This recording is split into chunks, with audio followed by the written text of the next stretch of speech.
बहुत समय पहले नवराष्ट्र नाम का एक समृद्ध राज्य था, जहां राजा धनसेन राज करता था। उसका महल सोने से जड़ा हुआ था और खजाने में हीरे मोतियों की भरमार थी, लेकिन उसका लालच कभी नहीं मिटता था।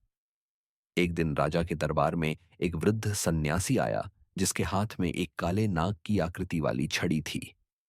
उसने राजा से कहा, राजन, तुम्हारे पूर्वजों ने एक बार हिमगह्वर में छिपे स्वर्ण सिंहासन को नहीं छुआ, क्योंकि वे जानते थे यह सिंहासन वरदान नहीं, शाप है।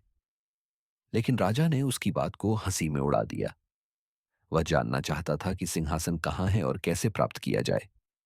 साधु ने चेताया, जो उस सिंहासन पर बैठता है उसके मन की हर इच्छा पूरी होती है, लेकिन हर इच्छा के साथ उसकी आत्मा थोड़ी और जलती है।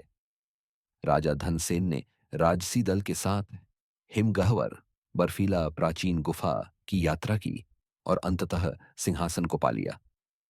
वह असाधारण सोने से बना था, जिसकी बाहों में नागिनों की मूर्तियां थीं, और सिंहासन पर बैठते ही राजा को ऐसा लगा जैसे पूरा ब्रह्मांड उसके सामने झुक रहा हो। लेकिन अगले ही दिन उसकी आंखें सोने की हो गईं। कुछ दिनों में उसकी त्वचा धातु जैसी ठंडी हो गई।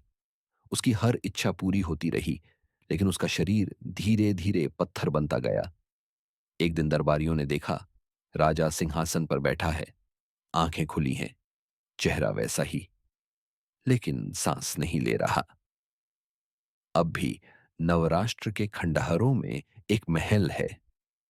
कहते हैं वहां रात को सोने के सिक्कों की झंकार सुनाई देती है, और अगर कोई सिंहासन को छू ले तो राजा धनसेन की आंखें झपकती हैं